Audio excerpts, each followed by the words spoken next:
Hey everyone, Tuesday, April 7th. I thought I'd shoot a video. And I also noticed my hair is getting kind of crazy. This is what happens when you can't go get a haircut. So imagine a month from now. It's either going to be all shaved, crew cut, buzz like I used to do at times, or it's going to be, I don't know, it's going to be just the wait and see.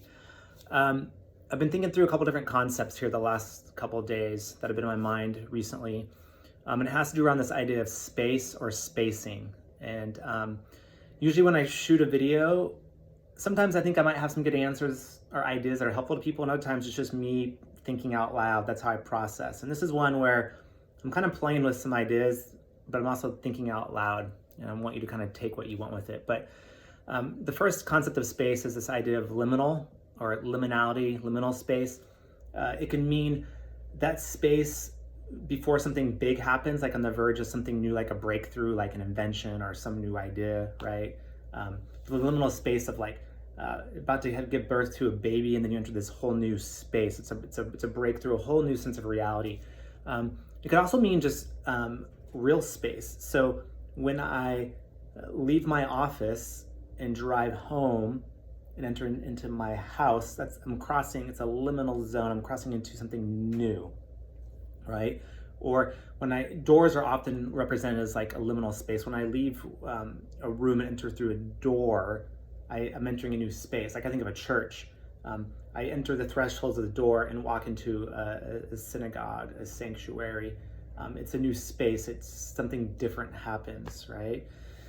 And what's interesting now too is people would say, well, who I am at work is who I'm at work, who I'm at home is who I'm at home. But the reality is who we are is who we are, and wherever we go, there we are. It's just now with the compression of space, I think things are coming to light, and we're realizing that our sense of identity and sense of self is coming up in new ways. And so there's this idea of liminal space, just boundaries in rooms, in doors, in what used to be commutes to not having commutes, right? So that idea. The other idea of space is one that comes from really literature, from family systems thinking and marriage and family therapy systems and other areas of work. But it's this idea of self-differentiation. That's kind of the clinical word that gets thrown around. And self-differentiation simply means it's a healthy knowing of where I begin and end in relationship to you. It's like a sense of boundary. To give you extremes, a lack of self-differentiation is it's a relationship that's fused, it's enmeshed, they're overly like on top of each other that you can't tell them apart, right? There's no sense of difference between the two people, right? And sometimes that's mistaken for healthy, right? But it can also signify a really like needy, suffocating relationship. And then there's the other extreme, which is cut off or disconnected. Like I only know myself and as far as I can get away from you. I need to get away from you to know myself. That's a classic example of somebody who's like, I got to move across the country to get away from my family. That's how I only can feel safe and know myself, right? So there's this idea of, again, self-differentiation. It's being in a relationship and having, we're close, intimate, we're close, but there's space for you and I to exist, right? And so I think what's happening for people too, that's getting compressed now in this time. Because again, there's a breakdown of liminal space. We're all in tight quarters, in a house, in an apartment, wherever you live. And then there's a breakdown of relational space. A friend the other day said, we've never been more disconnected. Credit out to John Wasson for talking about this. We've never been more like disconnected, but also feeling more suffocated in the same space. And so there's lots of nuances to this. And I would argue and say that relationships are never static. At least especially healthy relationships, are constantly moving from different states to different states. So we're never perfectly self-differentiated. We move to sometimes being overly connected and fused and disconnected, right? But I think right now with the collapse of liminal space, like transitional space, not going to work as much anymore. We're not going out socially. We're not going on play days. We're not going to sports. We're compressed. The space is compressed. So we don't have the transition, the liminal space to move into something different. And we're also all on top of each other. So there's the breakdown of relational space. And so with the compression of all this, I think it's raising a lot of questions for people about who they are, about their sense of self, their sense of identity. It's bringing up questions about their relationship. What does it mean for me to be in a relationship with you?